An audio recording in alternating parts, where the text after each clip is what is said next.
Bienvenue chez Gère ton temps, le podcast qui te permet de sauver du temps. Je suis Mylène, fondatrice, et j'ai choisi de lancer ce podcast car mes amis me demandent souvent comment j'arrive à tout caser dans mes journées et à être aussi organisée. Alors aujourd'hui, j'ai décidé de te partager mes conseils, mais aussi des exercices à chaque épisode pour que toi aussi, tu puisses mieux gérer ton temps et profiter davantage de la vie. Allez, c'est parti! Pour cet épisode, on va s'intéresser à l'art de la pause. Alors oui, je sais, ça a l'air assez étrange dit comme ça parce qu'on est dans un podcast sur la gestion du temps, mais pourtant je t'assure que la pause, c'est vraiment quelque chose de productif. Donc aujourd'hui, on va s'intéresser à pourquoi c'est un peu intéressant de faire des pauses, mais aussi regarder le bon moment pour les faire et comment faire sa pause intelligemment. Ah oui, désolé, mais je vais pas t'encourager à aller passer toutes tes pauses pour scroller sur Instagram. Est-ce que tu sais à quoi ça sert de faire des pauses? Procrastiner est souvent la bonne réponse. Allez, je vais faire ça dans 5 minutes. Je vais d'abord aller faire un petit tour sur Instagram, regarder quelques photos et ensuite, promis, je me mets à cette tâche que j'ai absolument pas envie de faire. Alors oui, c'est vrai que une pause, c'est un bon exemple pour procrastiner. Mais en vrai, une pause a vraiment d'autres objectifs que tu vas pouvoir utiliser. Alors une pause finalement, ça sert à quoi? Une pause, avant tout, ça va vraiment te permettre de te reposer. Parce que oui, c'est quand même fatigant de travailler et puis, personne ne peut vraiment travailler 8 heures d'affilée en étant hyper concentré et hyper focus, quoi qu'en dise la société française là-dessus, si tu veux mon avis. Une pause, c'est vraiment un moment pour te ressourcer, pour te reconnecter et souvent aussi pour te permettre de retrouver du focus. Parce qu'on a tendance à perdre son focus, sa concentration quand on travaille trop longtemps. Ensuite, une pause, c'est quelque chose qui va te permettre de sortir parfois d'une situation bloquante. Je suis sûre que tu as déjà eu ce problème. Tu as la tête dans le guidon, tu trouves pas de solution, tu vois que des problèmes. Et tu prends une pause et là, bizarrement, ça va te permettre d'éclaircir un petit peu tes idées. Personnellement, je trouve qu'une bonne marche, par exemple, c'est souvent quelque chose qui va m'apporter des solutions quand j'ai l'occasion de le faire, parce que ça va vraiment débloquer mes pensées, ça va me reconnecter un petit peu et généralement, je vais arrêter de voir le problème et je vais réussir à trouver une solution. Enfin, une pause, ça reste un bon moyen pour libérer ta créativité. Et oui, on a vraiment besoin de pause pour être créatif. Je pense notamment aux idées qui viennent sous la douche. Elles ne sont pas dues au hasard, hein. Elles avaient besoin de place et de lâcher prise pour pouvoir se libérer et finalement se connecter. Donc c'est pour ça qu'on a souvent des très bonnes idées sous la douche. C'est pas tant que on les a pas eues avant, c'est que finalement elles avaient besoin d'espace pour se libérer.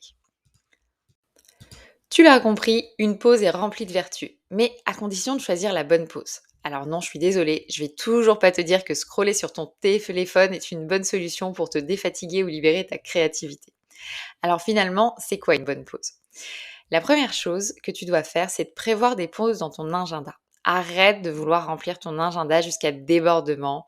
Peut-être que ça te rassure, mais crois-moi, c'est pas une bonne solution. Fixe vraiment des pauses pour te permettre de te reconcentrer et de gagner en efficacité et en temps. Donc vraiment, peu importe tes journées de travail, prévois-toi 5, 10, 15 minutes de pause toutes les 2 heures, toutes les 3 heures, en fonction de ce qui te correspond, mais qui te permettent vraiment de te reposer et de pouvoir redémarrer du bon pied. Personnellement, je trouve que 5 minutes de pause, c'est toujours un petit peu trop juste, donc j'ai tendance à privilégier de prendre 15 minutes toutes les 2 à 3 heures. Alors maintenant, tu vas me demander, mais toi là, qu'est-ce que tu fais pendant tes pauses? Alors oui, j'essaye de varier un peu mes pauses, je te rassure, je ne suis pas un alien. Moi aussi, je vais régulièrement scroller sur Instagram ou sur TikTok pendant mes pauses. En général, je vais quand même avoir un petit rituel. Je vais me préparer une bonne boisson chaude, un bon thé vert par exemple. Ensuite, je vais passer à la salle de bain. Après, ça va un petit peu dépendre. Si je suis en télétravail, je vais avoir tendance à privilégier une tâche ménagère comme plier mon linge par exemple, parce que ça me permet vraiment de sauver du temps. 15 minutes par-ci, 15 minutes par-là, en fait, ça me libère un petit peu ma soirée. Donc je vais pouvoir étendre une machine, la lancer ou carrément la plier ou la ranger sur mon heure de déjeuner. Je trouve que c'est vraiment quelque chose de pratique. J'ai aussi tendance à faire ça avec le lave-vaisselle par exemple. Quand mon thé il chauffe, mon eau chauffe plutôt, j'ai tendance à vider mon lave-vaisselle pendant ce temps-là au lieu de regarder mon téléphone ou d'attendre que la bouilloire chauffe et de la regarder. Si tu as la chance de faire du télétravail, profite vraiment-en. Je trouve que c'est super chouette de pouvoir aussi faire quelque chose de ses mains pendant la pause. Si comme moi, tu as un travail qui t'oblige à être tout le temps sur ton ordinateur, je trouve que faire des choses qui sont un petit peu manuelles, c'est vraiment agréable.